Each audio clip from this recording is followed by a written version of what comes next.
flood came to an end, the waters receded, and the ark settled on a high place, described as Al-Judi.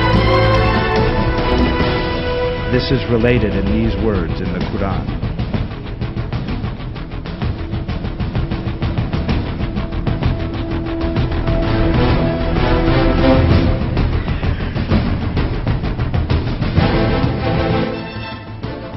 It was said, Earth, swallow up your water, and heaven, hold back your rain. And the water subsided, and the affair was concluded, and the ark came to land on Al-Judi. And it was said, away with the people of the wrongdoers. Among those who had not boarded the ark and were drowned was one who had persisted in denial despite all the warnings issued to him. This was Noah's son. This is revealed in these words in the Quran.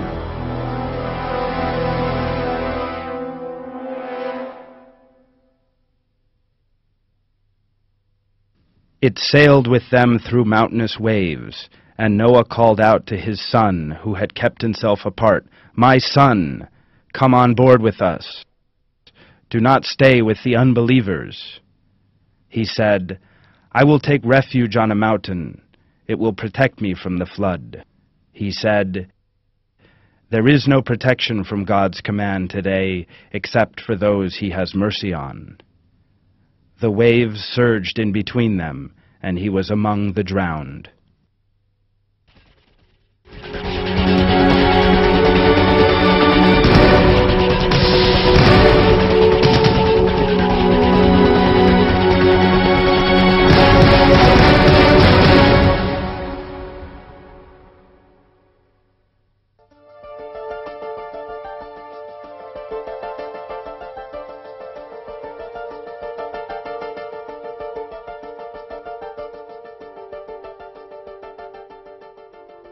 Noah's flood, described in the Quran and the Bible, has attracted people's notice for hundreds of years. A great many myths grew up around the flood, which were shaped in the light of the cultures of different civilizations. A great many different beliefs regarding the flood have thus come down to the present day. Those who deny the reality of Noah's flood support their view with the assertion that a worldwide flood is impossible. However, that criticism is aimed at distortions in the Torah. The Torah is the name given to the first 5 books of the Old Testament. It contains distortions that say that the flood was a cosmic event and that it engulfed the whole world. Yet the Quran does not make such an assertion. On the contrary, the relevant verses imply that the flood did not engulf the whole world, but drowned only Noah's people. The conclusion to be drawn from this is that the flood was a localized disaster. According to archaeological and historical findings, it occurred in Mesopotamia.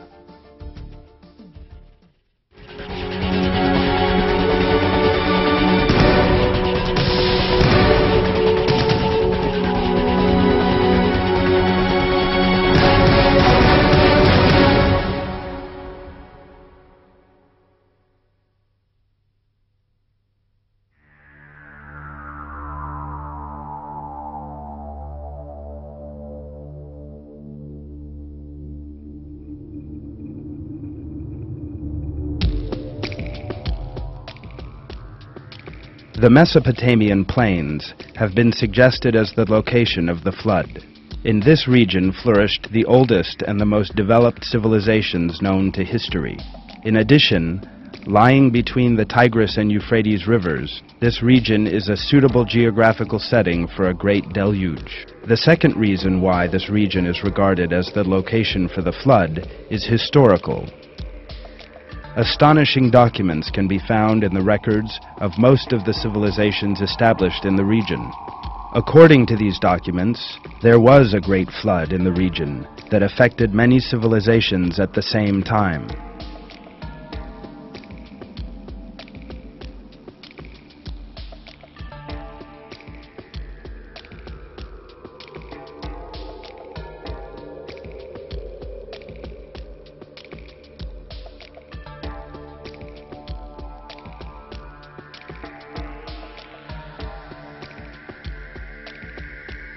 More important to us are the archaeological finds.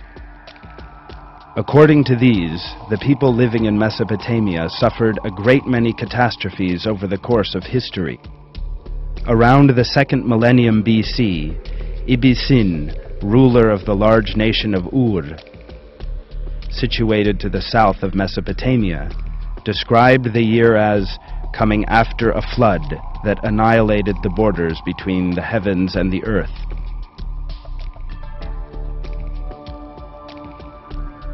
Around 1700 BC, the Babylonian Hammurabi described the incident which occurred then as the ruining of the city of Eshnunna with a deluge. The disasters striking the region went even further than this, however.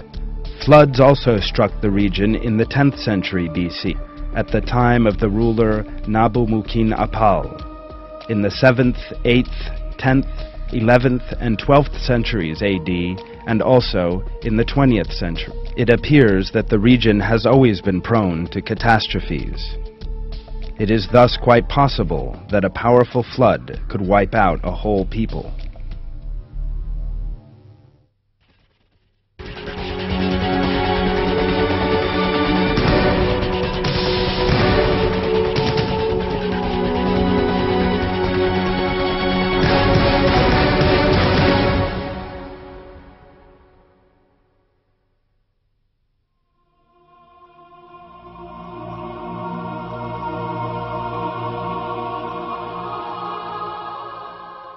Archaeologists have conducted a great deal of research in order to find traces of Noah's flood which affected Mesopotamia, and have uncovered such traces, and in 4 cities at once.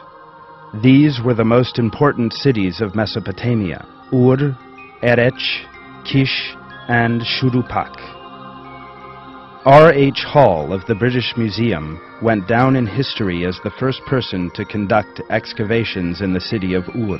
Leonard Woolley, who took it upon himself to carry on with excavations after Hall, also supervised an excavation jointly organized by the British Museum and the University of Pennsylvania. Excavations conducted by Woolley had a huge effect worldwide. They lasted from 1922 to 1934.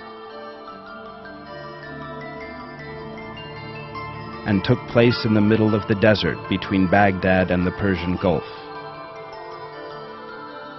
The first founders of the city of Ur were a people who had come from northern Mesopotamia and referred to themselves as Ubaydiyan.